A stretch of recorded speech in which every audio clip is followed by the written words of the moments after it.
Juvenile Idiopathic Arthritis, or JIA, is a condition that affects children under the age of 16. It causes inflammation in the joints, and this shows up as swelling, redness, heat, and pain. Sometimes JIA can be thought of as a childhood version of rheumatoid arthritis or psoriatic arthritis. But unlike these conditions, JIA can often settle down in childhood, and lifelong treatment might actually not be necessary. The way JIA presents can vary greatly from one child to another. It can affect different joints and affect the child in different ways. The condition's inflammation could involve large joints like the knees, hips, and elbows. It can sometimes involve the spine or areas where tendons meet the bone, which are known as the enthesis. The term idiopathic means that we don't know the exact cause of JIA. In order to be diagnosed, the inflammation must have lasted for at least 6 weeks. There's no one single pattern for JIA.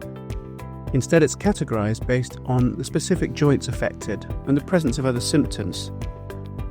All forms of inflammatory arthritis in children come under the label of JIA.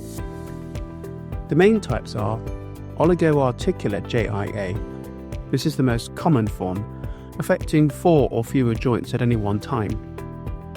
It typically affects the larger joints like the knees or ankles and is more common in girls, often appearing in children under the age of 6.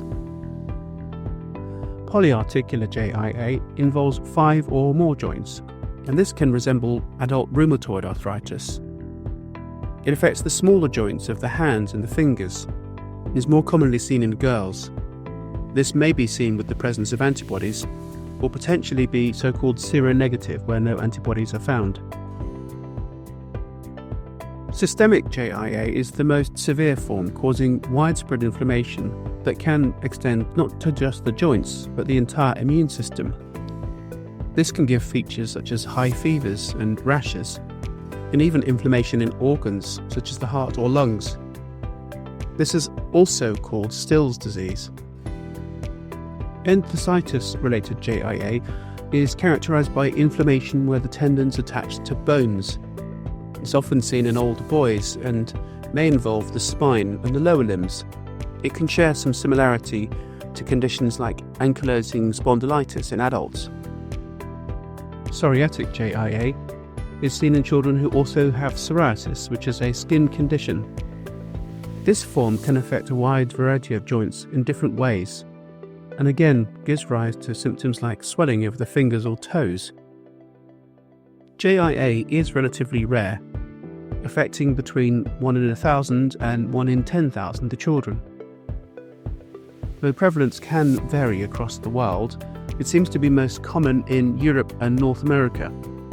Some parts of Asia and Africa, it appears to be less frequent, though this might be due to differences in medical resources and ability to make this diagnosis early on. Some studies suggest that children of European descent are more likely to develop JIA than other groups. JIA can affect both boys and girls, but as we heard, some subtypes may be more common in one gender. The condition is typically diagnosed from the age of around 1 to 6. Early diagnosis is crucial in managing this condition because it can lead to long-term joint damage and disability if not managed. The cause of JIA is still not fully understood.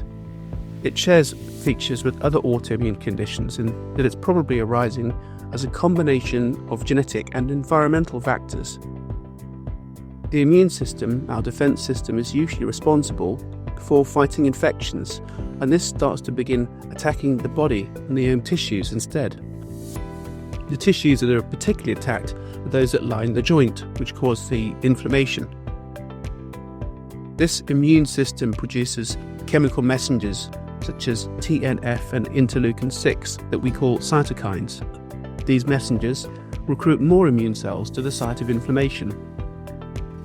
If left untreated, this long-standing inflammation can lead to damage within the joints, and this in turn can lead to long-term disability if not managed. Diagnosing JIA can be challenging, particularly in young children who may have difficulty in communicating their symptoms. The diagnosis will begin by the physician taking a detailed medical history or the story of the symptoms. This also may require a lot of questions being asked of the parents. This will be followed by a physical examination. The doctor will ask about the child's symptoms and any family history of autoimmune conditions that might be relevant. Parents could also report non-specific features like irritability, difficulty walking or limping. The doctor will also check for signs of joint swelling and tenderness. Blood tests are commonly conducted. These will look for markers of inflammation such as the erythrocyte sedimentation rate or ESR and the C-reactive protein or CRP. These are usually elevated in children with a JIA.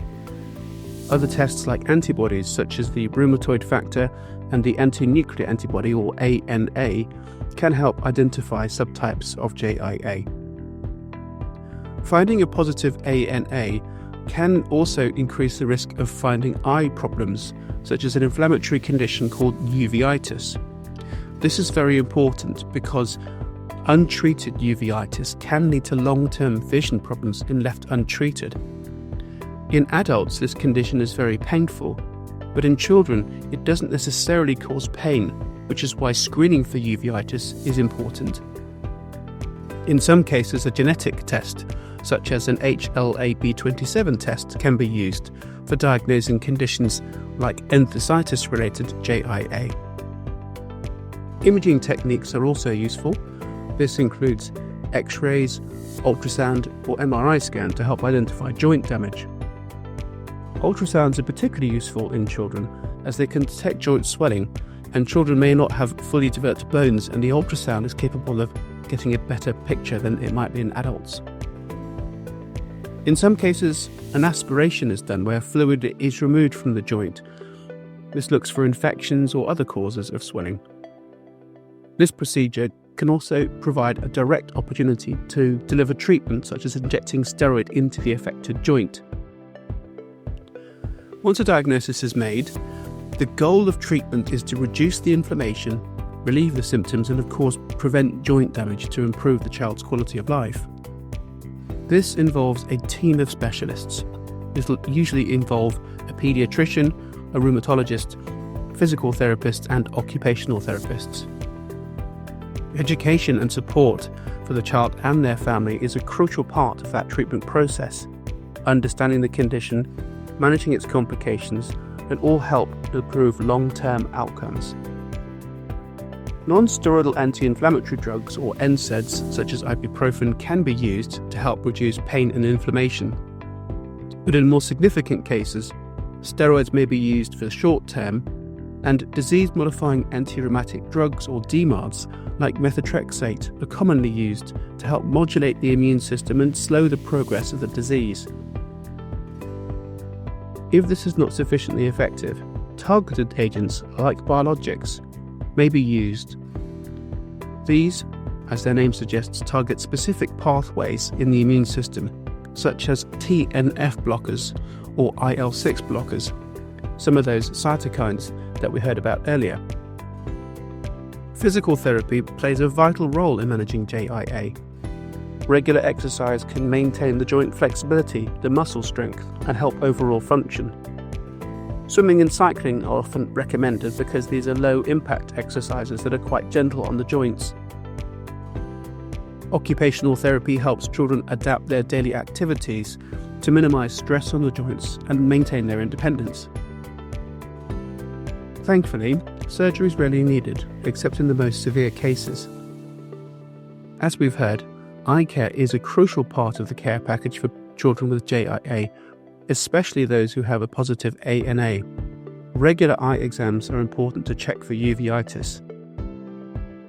Living with JIA can be emotionally challenging, not only for the child but for their family. Psychological support, including counselling and support groups, can help families cope with the emotional and mental aspects of the disease.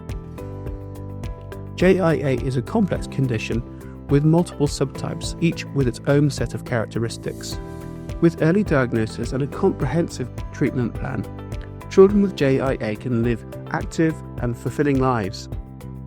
Ongoing medical care, physical therapy and emotional support help manage the long-term complications of JIA to allow children to enjoy a future full of possibilities.